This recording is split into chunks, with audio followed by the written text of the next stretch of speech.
नमस्कार, स्वागत है आप सभी का। मैं हूं अनुराग पुनीठा। धरती के पिताओं को समर्पित एक खास दिन जिसे फादर्स डे कहते हैं, जो आज है, और उसे सेलिब्रेट करने के लिए हम आपके समक्ष उपस्थित हैं। दुनिया में जितने भी लोग हैं, सबके सब मां की कोख से जन्मे हैं और उनकी परवरिश पिता के साए में हुई है। वो कुछ बच्चे जिन्हें पिता का संरक्षण किसी भी वजह से नहीं मिल पाया हो, हम मानते हैं कि उनको ईश्वर की कृपा नहीं मिली है। कुदरत के तौर पर संरक्षण और पोषण का दायित्व पिता के कंधों पर ही रहा है और पिता उसे आदिकाल से निभाते चले आ रहे हैं, और उसी का परिणाम है कि आज हम एक संगठित और अनुशासित समाज में सांसें लेते हैं। मुद्दे एक सवाल सुनने को मिला है कि हम हिंदुस्तानी फादर्स डे दरअसल मनाते क्यों हैं। ये तो होली, दिवाली, ईद, बकरीद और या क्रिसमस जैसे मनाने वाले लोग हैं।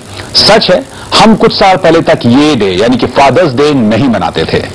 हमारी रगों में जिसका खून प्रभावित होता है, जिसके कंधों पर झूलकर हम बड़े हुए, जो हमारी जिंदगी की नींव है और बुलंद इमारत भी, उन्हें सम्मान देने के लिए हमें किसी खास दिन की जरूरत नहीं थी। पश्चिमी देशों को थी। वहां फादर्स डे सन 1909 से ही मनाया जा रहा है, लेकिन आज फादर्स डे हमारी भी जरूरत बन पड़ी है। शायद आपने कुछ या उन वृद्धाश्रमों की तस्वीर देखी हो जहां सक्षम पुत्रों के पिता भी रहने को आज मजबूर हैं। शायद आपने देखा हो कि एक पिता किस मुस्तैदी और लगन से 5-5 बच्चों को पालता है, और वो 5 बच्चे मिलकर भी एक पिता के सम्मान की रक्षा नहीं कर पाते हैं, उनके बुढ़ापे की लाठी नहीं बन पाते हैं। शायद आपने महसूस किया हो कि जिस रफ्तार से भौतिक सुख के कारण पति और पत्नी अलग हो रहे हैं, हम एक फादरलेस सोसाइटी की तरफ बढ़ रहे हैं। सच में जरूरत है फादर्स डे को सेलिब्रेट करने की, समाज को याद दिलाने की कि पिता की अहमियत क्या है। हम सब अपने पिता के संतान हैं और अपनी संतानों के पिता भी। जी हां, कहा भी जाता है कि child is the father of a man, यानी कि ये यूनिवर्सल ट्रुथ माना जाता है। कुछ लोगों से तारुफ कराते हैं जो कि हमारे साथ इस खास कार्यक्रम में जुड़ेंगे। हमारे साथ चंद्रशेखर जी हैं, बहुत स्वागत है आपका, और साथ ही उनसे भी हम बातचीत करेंगे आप इस डे के बारे में और क्या वो सोचते हैं। सोनी कपूर जी भी हमारे साथ हैं, आपका भी बहुत स्वागत है। और 3 खास मेहमान और भी जुड़ रहे हैं हम आपसे, उनका भी तारुफ करा दें। कोमल, सना और स्नेहल हैं, तीनों का बहुत स्वागत है। कोमल, सना और स्नेहल, आपका थैंक यू। जी हाँ, तो इन सबसे हम बातचीत करेंगे और चर्चा करेंगे कि फादर्स डे क्या माने रखता है।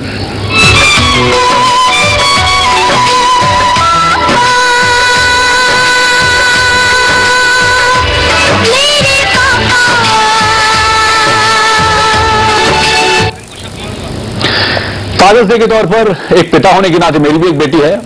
एक कविता है जो कि मेरे एक सहयोगी ने लिखी है। वो परी का रूप है, कड़कती ठंड में सुहानी धूप है, ये उदासी की हर मर्ज की दवा है, उमस में शीतल हवा है, चिड़ियों की चहचहाहट है, निश्चल खिलखिलाहट है, आंगन में फैला उजियाला है, मेरे गुस्से में लगा हुआ ताला है, वो मेरी जिंदगी है, मेरी परी है, मैं पिता हूं क्योंकि वो मेरी बेटी है।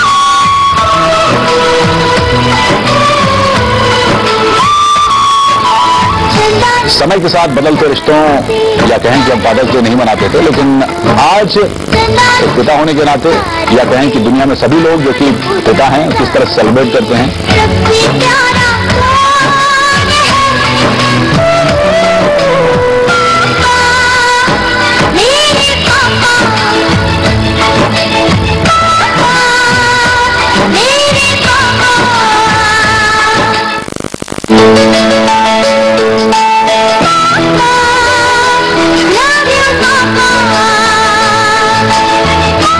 तो ये तस्वीरें कुछ, लेकिन बड़ी बात यह कि धर्म में पिता का महत्व क्या रहा है, आदिकाल से क्या रहा है, पुराणों में क्या रहा है, आइए पहले उसको समझते हैं।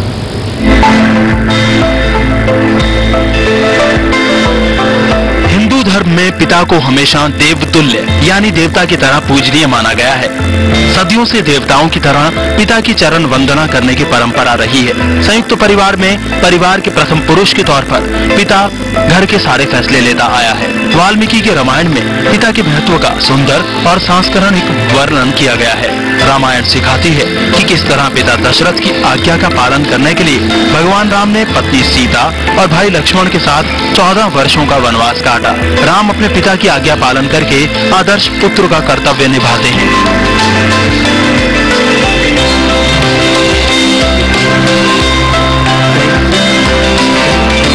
महाभारत में अभिमन्यु अपने पिता की अनुपस्थिति में दुर्योधन की सेना से मुकाबला करते हुए वीर गति को प्राप्त करता है। इसी तरह भगवान शिव और उनके पुत्र गणेश और कार्तिकेय का जिक्र भी इसी श्रेणी में आता है।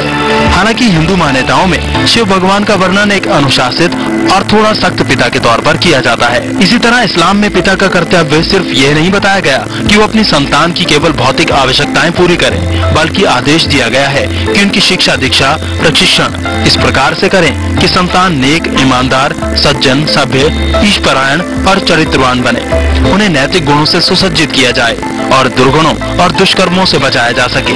सिख धर्म बताता है कि संसार से दूर रहकर नहीं, बल्कि संसार में रहते हुए अपने कर्तव्यों का पालन करते हुए ही भगवान की प्राप्ति हो सकती है। ईसाई धर्म भी यही मानता है कि पुरुष और स्त्री समान है, क्योंकि दोनों का निर्माण भगवान ने किया था।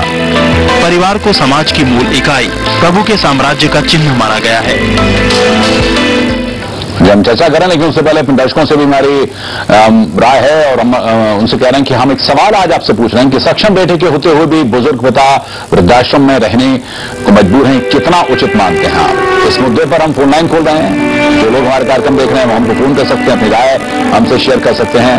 फोन नंबर अपने टीवी स्क्रीन पर आप नोट कर सकते हैं।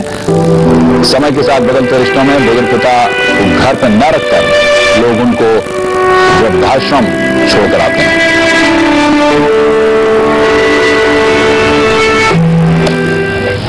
सबसे पहले आपसे कैसे जी, कितना अहमियत और क्या सोचते हैं इसके बारे में? बहुत ज्यादा अहमियत है इसकी कि मेरे ख्याल हमारा जो ये उंगली उठते हैं हमारे एजुकेशन सिस्टम पे, हमारे सोशल सिस्टम पे, जो कि मुझको दिखता है कि फेल हो गया, क्योंकि हमारे कुटुंब जो सदियों से जिन चीजों की अभी आपने जिक्र किए वो लगता है सब टूट गए हैं। जब भी कि हमारे सीनियर सिटीजन्स और ओल्ड पीपल को ऐसी राहत देखनी पड़ती है कि children are not there for them. I think it is a total failure of our system and हमको अपने भीतर देखना पड़ेगा रादर देन ब्लेम अदर्स, कि हमको अपनी रिस्पॉन्सिबिलिटीज लेनी है एज फादर्स, कि हम वो गलतियां ना करें जिससे कि हमारे बच्चे हमारे साथ ऐसा करने से मजबूर हैं। I think it needs a very serious introspection. अपने बारे में थोड़ा बताएं, आपके घर में? जी, मेरा एक बेटा है, he is now 29 years old. Okay. And I run a group of single parents without partners. Okay. Mostly हमारे ग्रुप में लोग हैं जिनके साथ ट्रेजेडी हुई है, जिनका एक पार्टनर खुदा बाप ने खींच लिया, और मेरा ये ग्रुप जो है वो बेसिकली बच्चों के लिए मैंने स्टैब्लिश किया था, क्योंकि मुझे अपना बेटा रेज करना पड़ा था from the age of 12 when he lost his mother. Okay. And कितने साल पहले? तकरीबन 15 साल पहले. Okay. तो कैसा रहा एक्सपीरियंस आपके लिए? मैंने बहुत कुछ सीखा अपने बेटे से, और ये सीखा कि हम बुजुर्ग, हम बड़े हैं, हमारे पास तो बहुत सारे एवेन्यूज हैं अपना गम कम करने के लिए. यू कैन लिसन टू गजल, you can drink, you can smoke, but a child does not have any of these avenues, और वो भी इतने ही दुख से गुजरते हैं. तो व्हाट इज द प्रायोरिटी? जन्म लेने के बाद बच्चों को हमने मार्गदर्शन देना है, तो I give up my career to look after my child. उसके बाद इसके बारे में डिटेल से आपसे बात करेंगे. सुनिए आपका थोड़ा सा अपने बारे में.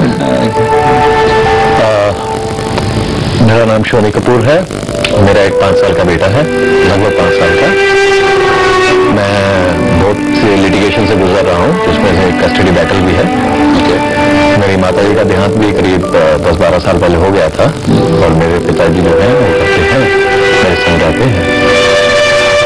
कुल मिला के देखें तो मैंने एक तरफ से सिंगल पेरेंट भी देखा है, और जो मेरी लड़ाई चल रही है तो वो एक बच्चे के लिए है, जो कि एक सेपरेटेड, या तो वो माँ के साथ रहेगा या मेरे साथ रहेगा. ओके. तो अभी वो आपके साथ नहीं, अभी वो मेरे साथ नहीं, अभी वो अपनी माँ के साथ है. मैं उससे मिलने जाता हूँ कोर्ट में. ओके. इस पर हम बातचीत करें. एक खूबसूरत सा गाना पापा को समर्पित बच्चों की तरफ से एक खूबसूरत गाना देख लेते हैं.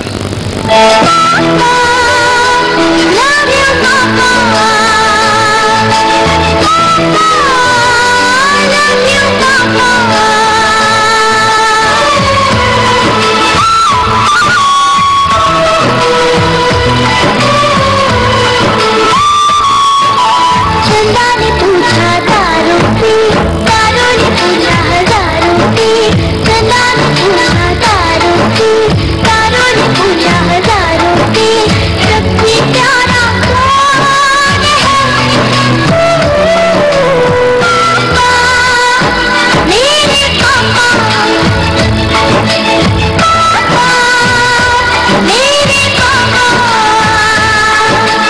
चंदा ने पूछा तारों से, तारों ने पूछा हजारों से, सबसे प्यारा कौन है?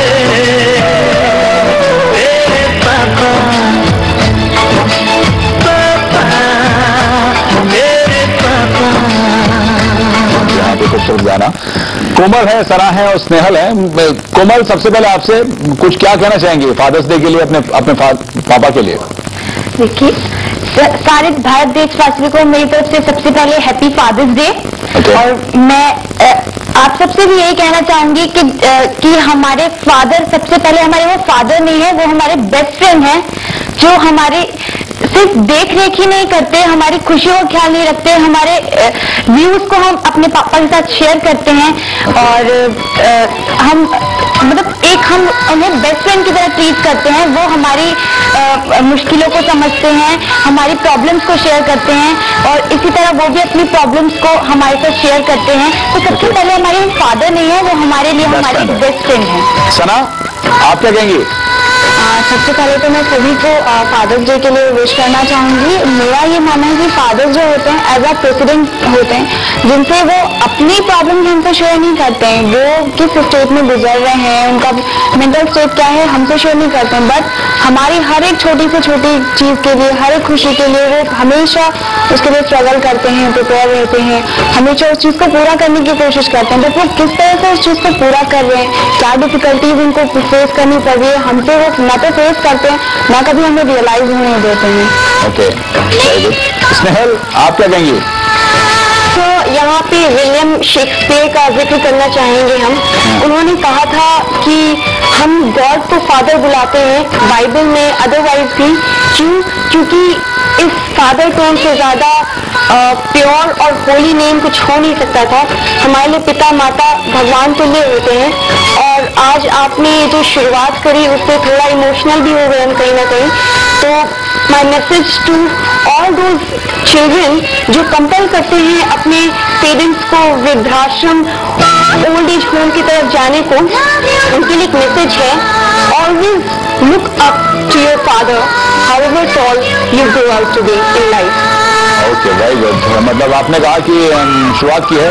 एक बार फिर से एक पिता को समर्पित एक और अच्छा सा गाना वो देख लेते हैं।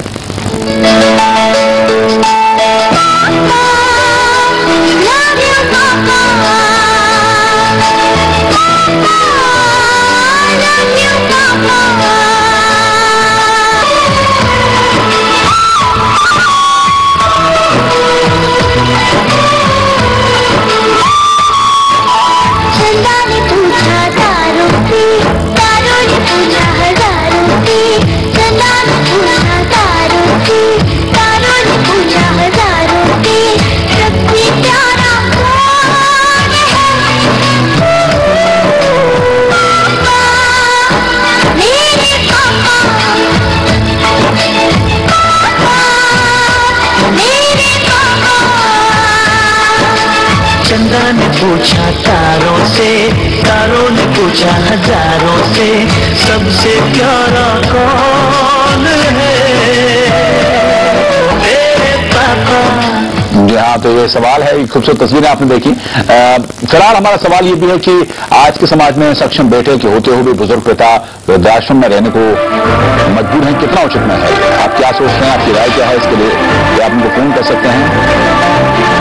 आपकी राय बहुत इंपॉर्टेंट है, हमको फोन करें 01204777901 4777902 दो नंबर है, इस पर फोन करके आप हमको फोन कर सकते हैं, अपनी राय कर सकते हैं। और फिलहाल हम अपनी चर्चा जारी रखेंगे, लेकिन यहां पर अपने एक छोटे ब्रेक के लिए जल्द लौटते हैं।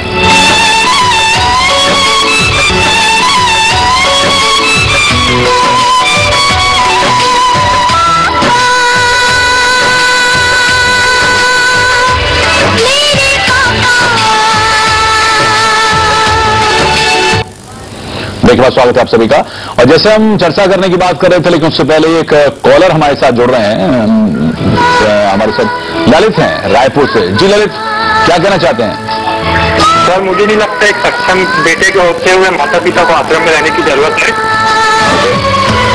क्योंकि जब तक वो पिता ने उसे चलना सिखाया था और आज बेटे को जरूरत है वो पिता को चलने की। Very good Lalit,